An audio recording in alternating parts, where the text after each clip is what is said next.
Welcome to the Humanergy Leadership Podcast. My name is David Wheatley. We're here to talk leadership in small, bite-sized and practical chunks. Enjoy.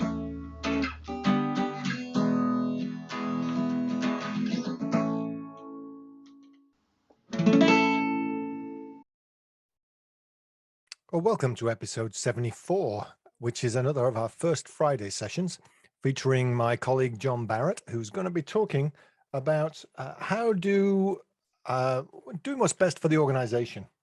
And he's got a series of tips that are going to be helpful for that. And you got the opportunity to listen. If you haven't signed up for First Fridays yet, you can do that at humanergy.com. And the first Friday of every month at noon Eastern, we have a work session around leadership. You can listen to this one, see what value there is, go to humanergy.com and sign up. But in the meantime, here's John.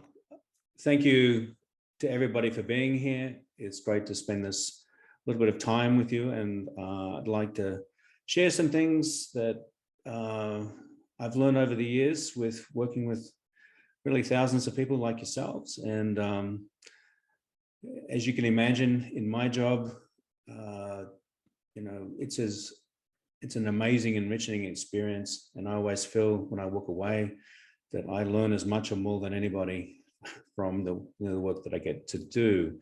So today, how do I do what's best for the organization is our focus. And I think I'm going to start by going in a slightly different direction. And I'm going to share three stories, or three pictures, if you like. I love analogies, I love pictures, and so that's where I'm going to go. And so the first picture I want to share with you is you're standing by the side of a pond, right? I think we've all done this at some point, and you throw a stone in, right? So there's a splash, and then of course there is, if we're patient enough, we can see this emanation of ripples, right, across space and time. And the reason I share that first story is a big part of what's best for the organization is really making the invisible visible. And so what I mean by that is every time we do something, we are making a splash, right? And that splash sends ripples out through the organization across both space, right? Across functions, across partners, across stakeholders. And it also sends that ripple out across time. Now, if you think about it though, when we make splashes, we see the splash, but we quite often don't see the ripples.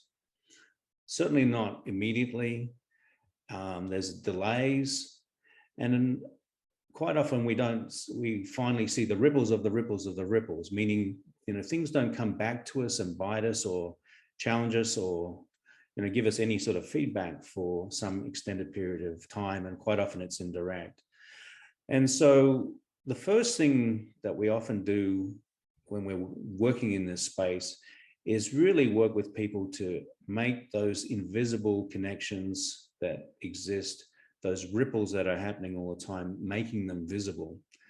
And that changes everything, right? It changes the why, it changes the what, and it changes the how. So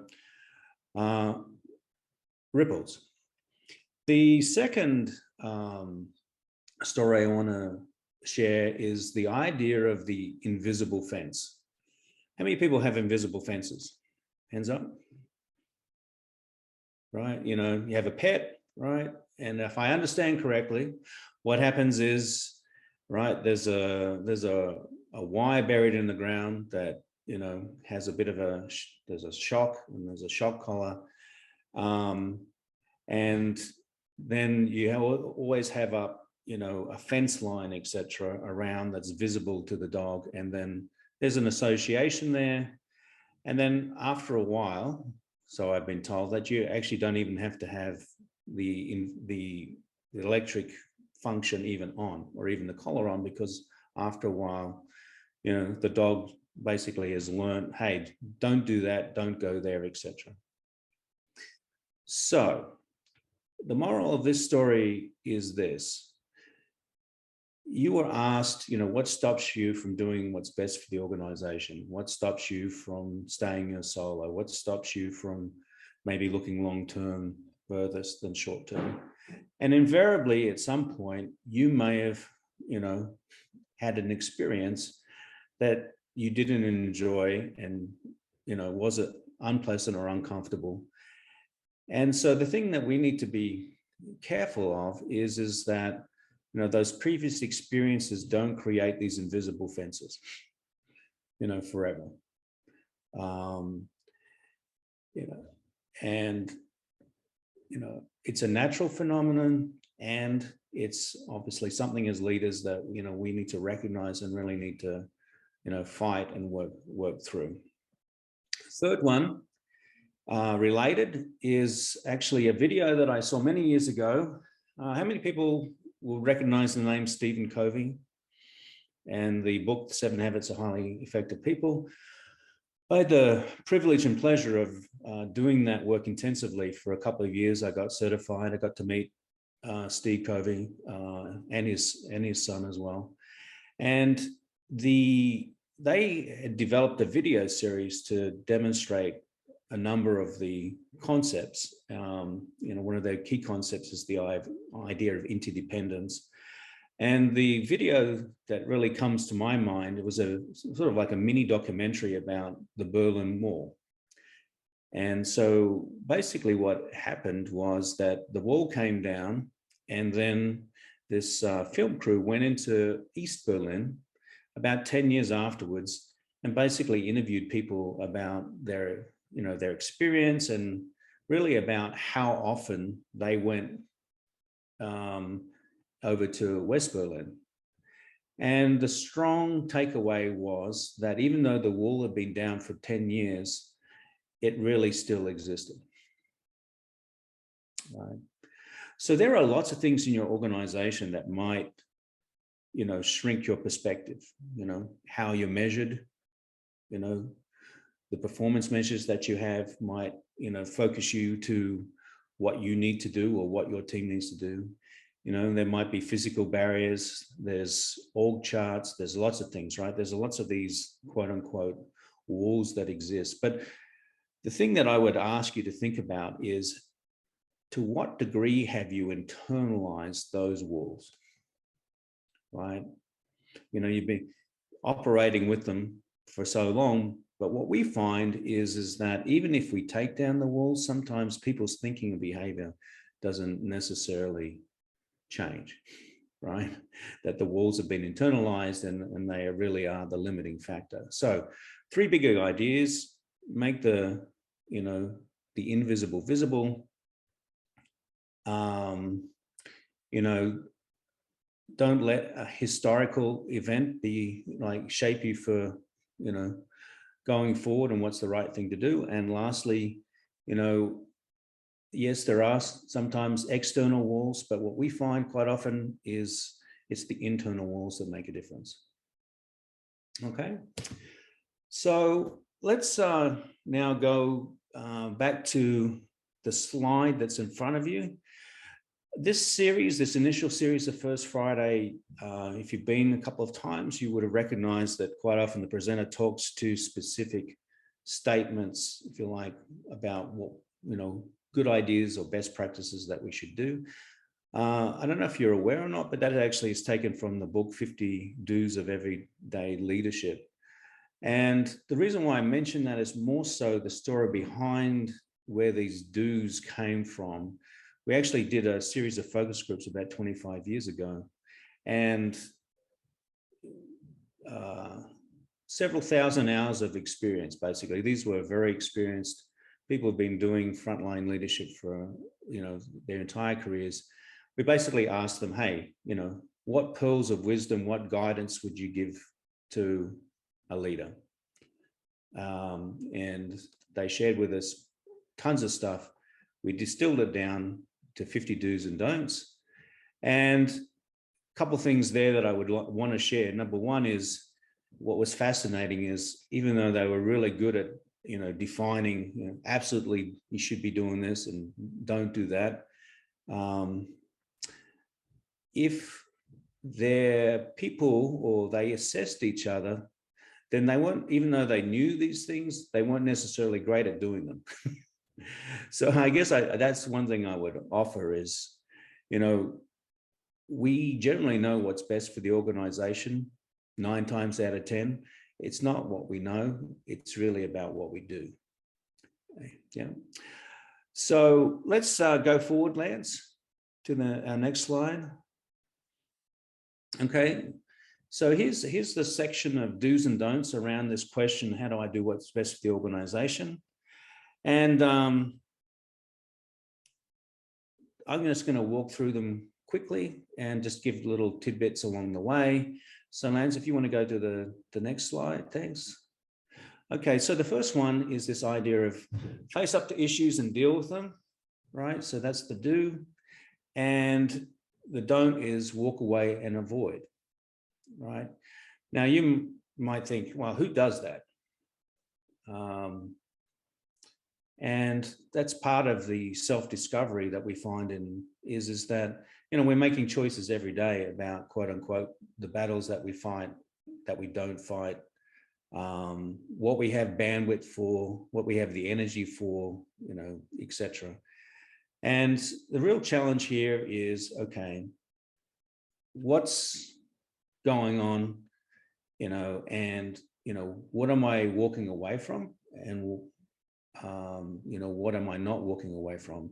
And you really need to sort of think about, okay, there are certainly the idea of pick your battles and pick the timing of your battles is very true. But the challenge I would leave with you is, are you using the question of personal comfort as your guide, or is it impact?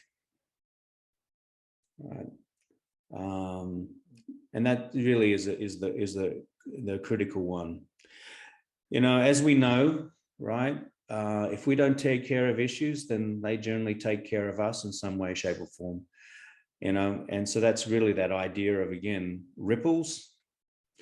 And if you could advance, Lance, one of the things that we quite often do with people is engage them in a discussion around their issues. And so we have people, quite often it's a team of people, list all their issues that they have, small, big, and large. And then we have them map those issues on this simple grid, right? And you can see simple, easy, hard and complex, and then the time span. And while it's not perfect, 90+% of the time, these issues fall across that blue arrow that you see, right? It tracks on down. And so the danger here is that, right, as we pick our battles, as we pick the issues that we're going to tackle on behalf of the organization, right, we have to extend our window of thinking oftentimes, right? I don't know how many people have heard of the idea of second order issues, third order issues. Basically, it's the idea of, what happens over time. It's projecting, predicting, where is this thing going? And quite often we make the decision about what we deal with in the moment, right? It's not a big deal. It's not a big deal. It's not a big deal. But how many times does that then tip over a cliff and then it becomes the big deal, right? And so getting urgent and getting into issues as early and often as possible, understanding which ones are going to, blow up on us is, an important point. Okay, thanks, Lance. Okay, fight for doing the right thing. If you know about it, you're responsible, right? We don't control everything, absolutely. And we can influence. So one of the big things about what's best for the organization is, again, recognizing that we are connected to the greater, right? That's all those invisible connections. And that, if something's happening, we may not be directly doing something. And if it's been happening around us, invariably, at some point in time, it's going to come back and impact us as well as impacting the larger organization. So again, recognizing these connections, it turns out that a lot of times when bad things happen, it's never a surprise to everybody, right? More often than not, when people do the investigation, they find out it was, underground, quite well known. And for whatever reason, things weren't being talked about, things weren't being addressed. Okay. Put the organization and its people first, right? There's a lot of reasons why our scope of thinking and care can shrink, right? We get really super busy and it's like just putting one foot in front of another. We only have so much bandwidth, lots of things that and that you live. I think the thing would be is that for some of us, we have a moral imperative around this it's always about the bigger picture. And for a lot of us, we're probably a little bit more pragmatic. We're trying to fight the good fight as best as we possibly can. And I guess all I would offer again is, as we explore the ripple effect, doing what's best for the organization at the end of the day ends up being doing what's best for ourselves, right? And so it's really making that visible for yourself provides you the why and the what and the how. Lance? Okay. Interesting one, this one, right? So